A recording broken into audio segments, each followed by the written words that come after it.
NBA teams nagrereklamo na sa mga non-all-star players na humihingi ng malaking sahod.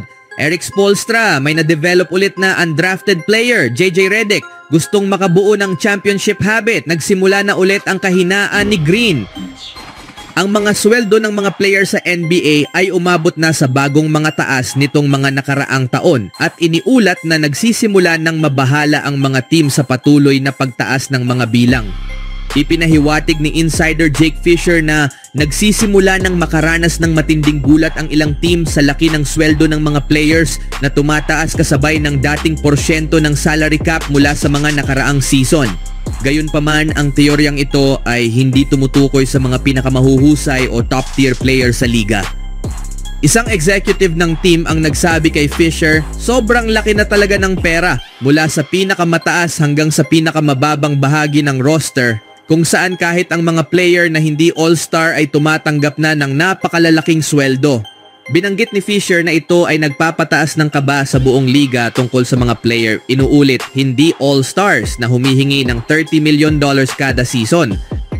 Ayon sa Basketball Reference, ang karaniwang sweldo para sa season ng 2025-26 ay nasa $14.1 million. Unti-unti itong tumaas simula noong 2017 kasabay ng taunang pagtaas ng salary cap. Habang patuloy na gumagastos ang mga team upang makuha ang mga star player sa pamamagitan ng maximum contracts, maaaring magsimulang maapektuhan ang ibang player sa liga kung sakaling hindi na sapat ang pondo sa hinaharap.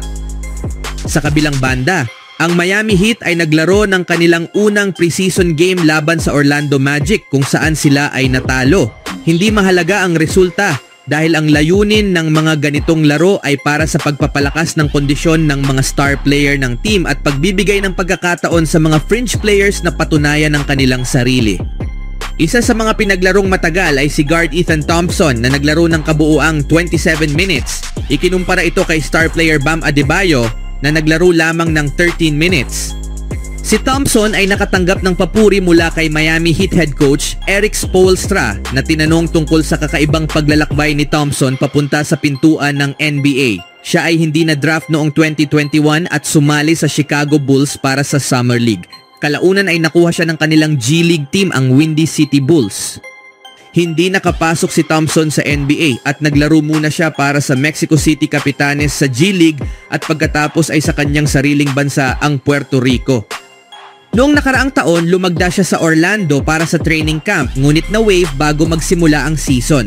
Ngayon, may panibagong pagkakataon siya sa pagkakataong ito kasama ang Miami at kumbinsido si Spoelstra na si Thompson ay isang NBA player sa kabila ng matagal niyang paghihintay na makapaglaro sa liga.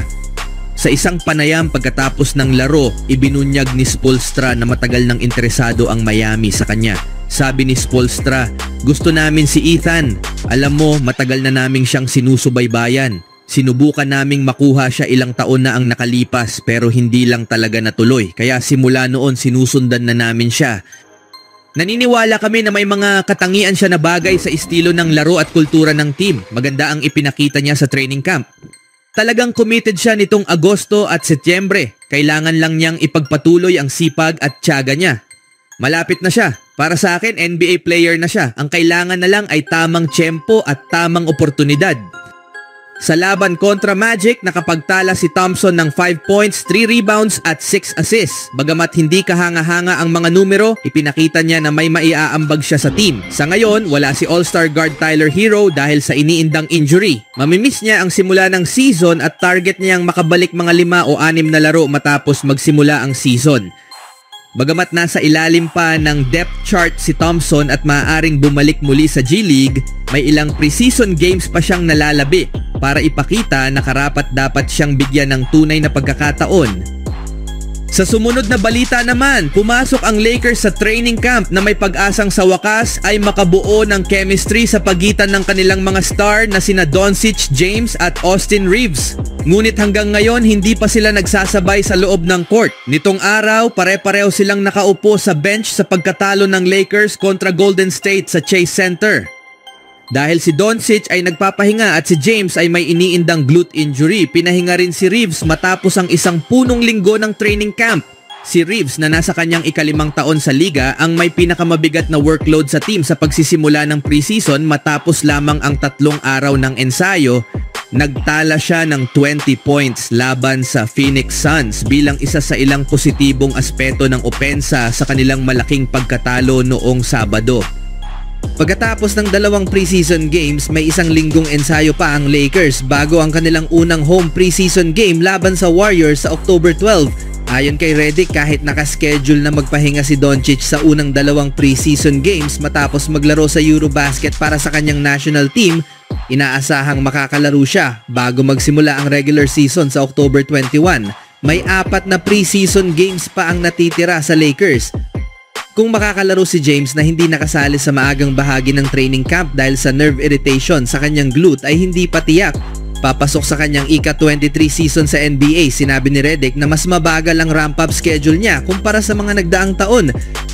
Gumamit din ng maingat na approach ang Warriors sa kanilang mga veteran stars sina Curry, Green, Butler at Al Horford ay nilimitahan lamang sa isang half ng laro. Si Curry ay nagtala pa rin ng 14 points sa loob lamang ng 15 minutes kung saan nakashoot siya ng 5 of 7 mula sa field. Umani siya ng masigabong palakpakan mula sa halos punong Chase Center crowd nang makagawa ng isang acrobatic layup sa kabila ng contact at pagkatapos ay itinutok ang 2 daliri gaya ng baril sa kamera ng ESPN sa baseline.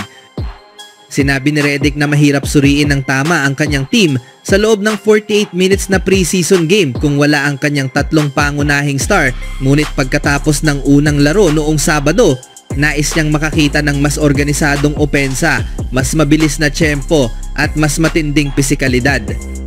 Sa kabilang banda, binuksan ng Golden State Warriors ang kanilang preseason sa isang mainit na laban kontra LA Lakers sa Chase Center. Mabilis pa lang ang laro ay tila regular season na agad ang intensity.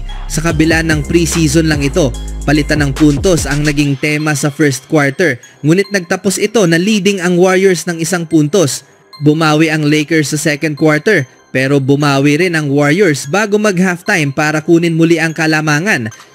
Nagkaroon ng tensyon sa pagitan ni Draymond Green at Jared Vanderbilt matapos ang isang matigas na screen ni Green kay Stephen Curry. Bumagsak si Vanderbilt at tila gumante sa pamamagitan ng pagtadyak kay Green kaya nagkapalitan sila ng maaanghang na salita bago awatin ng mga teammates.